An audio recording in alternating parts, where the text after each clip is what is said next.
Hello and welcome to Perspectives on the Voice of America. I'm Dimiake Mwakalielye. Former South African President Nelson Mandela is celebrating his 90th birthday today.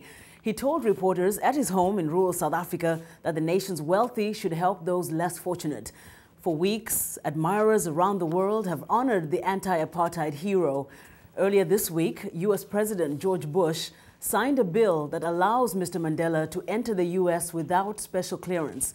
The Nobel Peace Prize winner had long been on a U.S. terror watch list, stemming from his work with the African National Congress and his fight to end white minority rule in South Africa.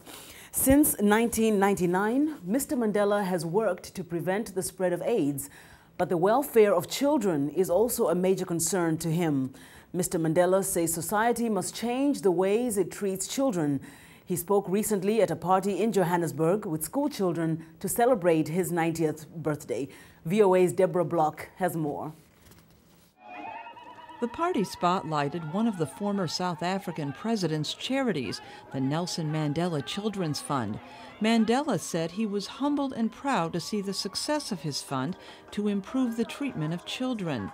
During the event, he heard presentations from Southern African children. You are a special gift to South Africa. You do the nice things for the children of our country.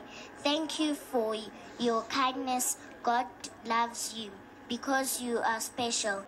Mandela told the crowd his dearest wish in his 90th birthday year was to see society change its treatment of children. Our youth would be happier, our families stronger, our communities safer, and our government reasonable at peace with its citizens.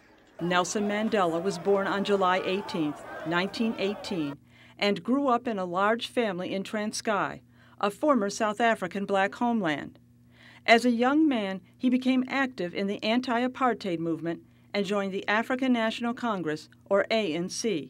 Mr. Mandela became head of the group's new military wing, coordinating a sabotage campaign against South African military and government targets. In 1962, Mr. Mandela was arrested and put on trial for his actions against the government.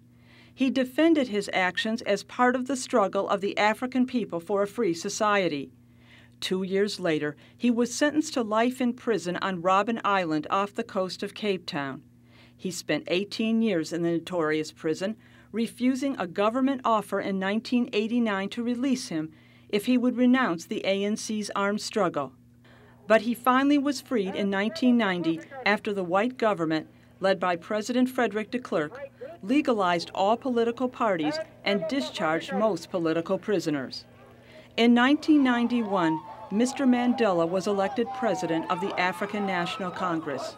And in 1994, when the ANC won South Africa's first all-race elections, he became the country's first black president at age 75.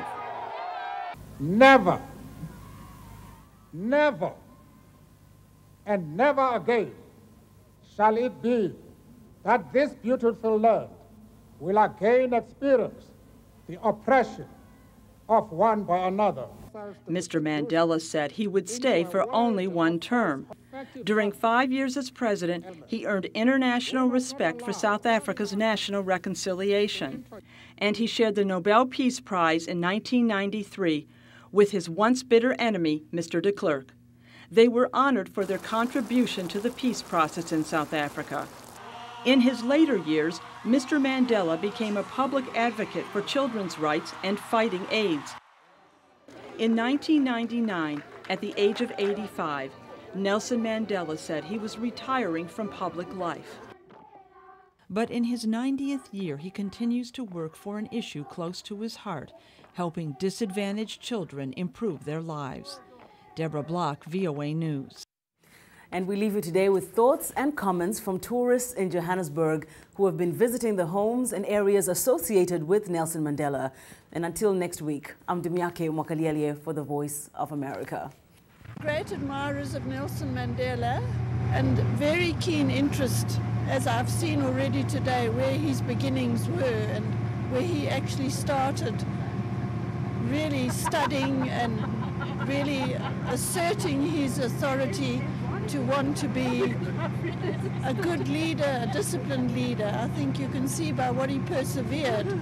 Just to get our history and to get the connection, it was a chance to get to know more about Mandela, to see where he came from and the background. The museums that we went to were very interesting.